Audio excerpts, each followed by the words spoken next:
Hi subscribers, it's Beck. Just looking at my son's new Casio yesterday, and it reminded me of all the watches I had when I was a kid. So I thought I'd just take you through a couple of them. My first watch ever was this little, it says Canon. I actually don't know what that is. Inca block, which is a great little support system inside the watch, inside the movement, but I still don't know a lot about it. This was a manual wind. Unfortunately, this doesn't work anymore. I could have it serviced. I'm sure it would come back beautifully, but frankly, it's a bit small. This is my 38mm diver. This little watch, I mean, it just gets lost on an adult arm, but I did wear this from age probably 7 or 8 through to probably my early teens. So that's that little one. I must have had probably 3 or 4 different straps on it over the years, and really enjoyed that watch, actually. Loved it. I could hear it ticking at night, just made me happy. So it's overwound. I believe it's overwound. I heard the other day that it was impossible to overwind a watch, but I believe this is overwound. So that's my first watch when I was a kid. I did have a couple of digital watches as a child,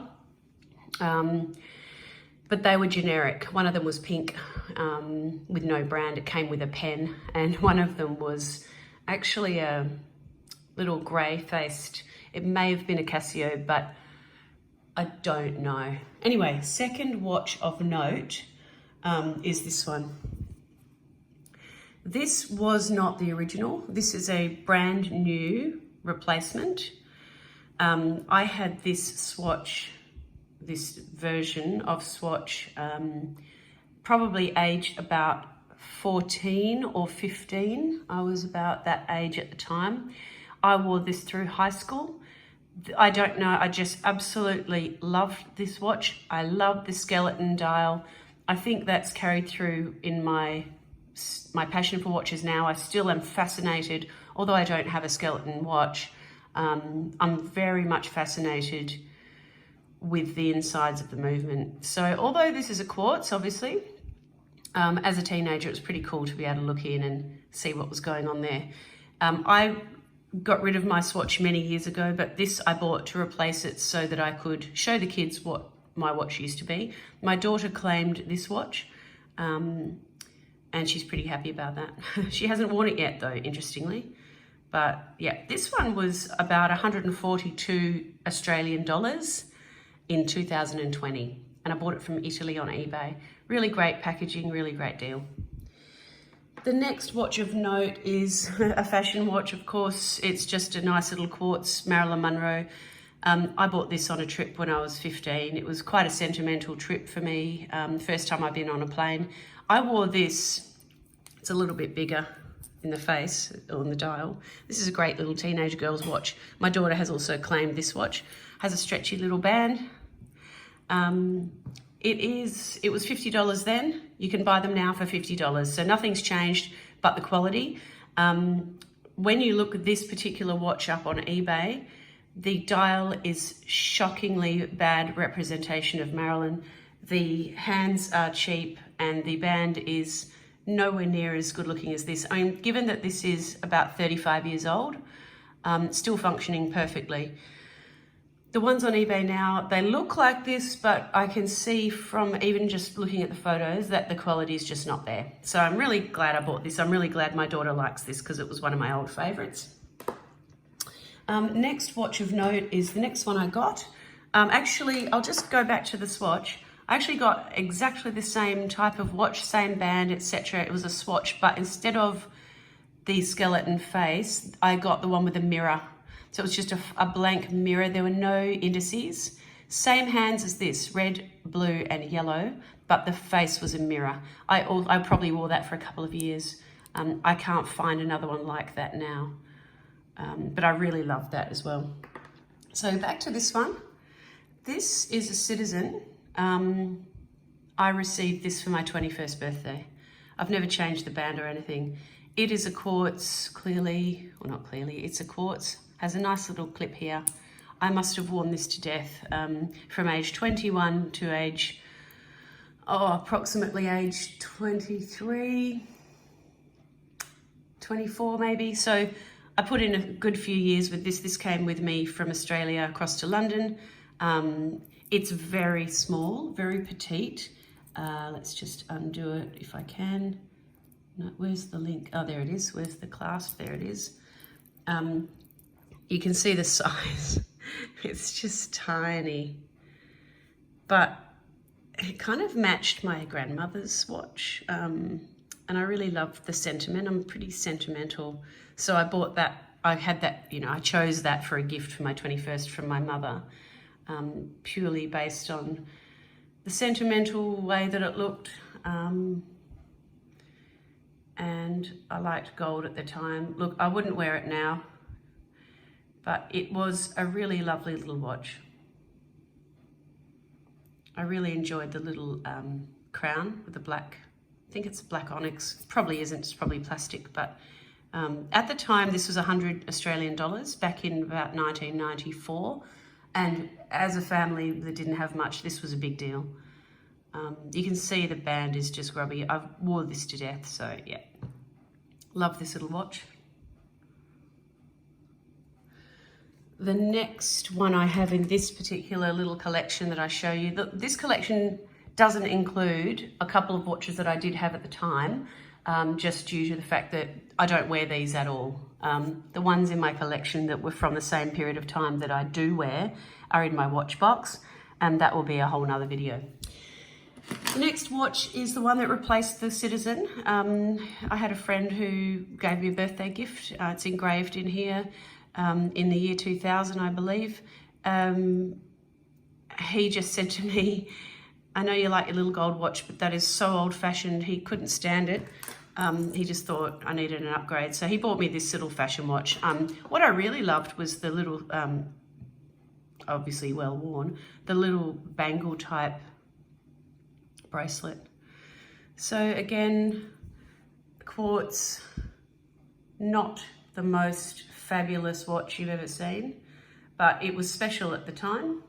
It did go with what I was wearing at the time, and I really loved the gesture. I loved that someone bought me a watch that wasn't part of my family. It was a special gift, and it will remain so. Just a little fashion clip there, and that's the Fiorelli.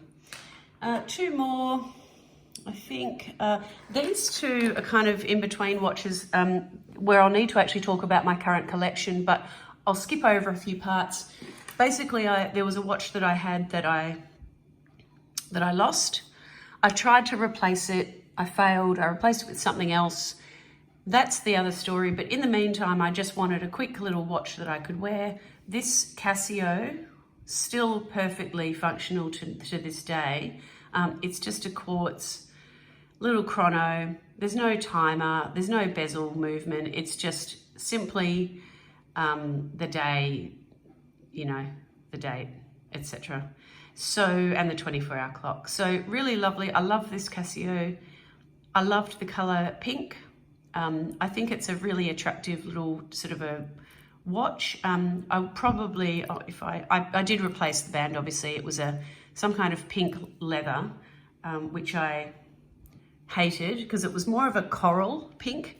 It didn't really match, but you can see the size difference here against my 38mm. Lovely pastel pink, but I did put the butterfly clasp on. I'll just see if I can close that, and there it is. Really nice little size for probably a 20-something lady, or anyone really. It does fit, it does look good. I think it's a great size watch.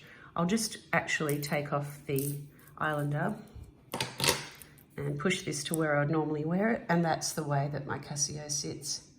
Really love wearing them up a bit on the arm. I cannot tolerate a watch past the bone. It's just something I can't do. It's irritating beyond belief, but that's a great little Casio. And you know, that one actually was about $50 Australian, and I think I would have bought that after 2010, and I got that on eBay from a reputable Casio dealer. It's been perfect. It's been absolutely awesome, and I love the watch. My daughter has also claimed that watch. There's only one more I've got on my desk today, and that is, in the meantime, when I had this bit of a watch issue with the other watches that I was referring to that I couldn't replace, I was sort of trying to find my dream watch again and didn't have any money at the time. Some girlfriends bought this for me for my 40th. So I chose, they said I could go in and have what I wanted from Mimco. Went in and bought this. Actually, this isn't the exact watch. I bought the silver dial version. This is more of a champagne dial. I bought the plain silvery dial, or it might have been white. I think it was more of a whitey grey.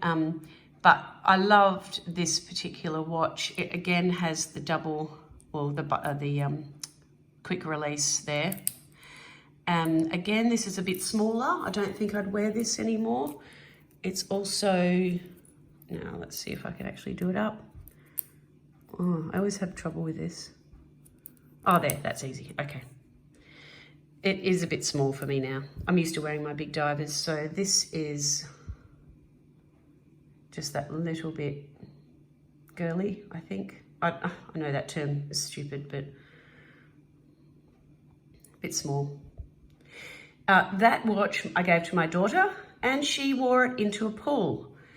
So because I'm one for keeping my things, I don't like losing things, especially when they're meaningful. I tried to re-buy the watch. I did re-buy the silver dial, but when it arrived from eBay, all the beautiful faceting around here, it was sort of not represented very well in the photographs. It was all chipped and horrible. So I re-bought it again. This time, this actually looked like the silver dial on eBay. I thought it was buying a brand new sort of version of the original, but when it got it, it came with this champagne dial. Interesting, I really love it. So this is the replacement for my 40th gift from my girlfriends. Fashion watch again. I think it was about 160 Australian dollars back in 2013. To get this on eBay, you're paying $100 now. So interestingly, if it's good condition, you're paying $100. The other one that came with a chipped face was probably about $50. But this one's lovely. I'm expecting my daughter to claim it as well. So look, those are some of my watches from my youth, and I just thought I'd give you a bit of a look at them. Next video will be my current collection, including some watches from this time period, later in the later years, around age 25. But because they're sort of a little bit more valuable, they're in my current watch box. So look, I hope you enjoyed my old watch collection. I'll see you soon with my current collection, and hopefully we'll post my son's new Casio comparison video when it is complete. Have a great day, enjoy, and thanks again.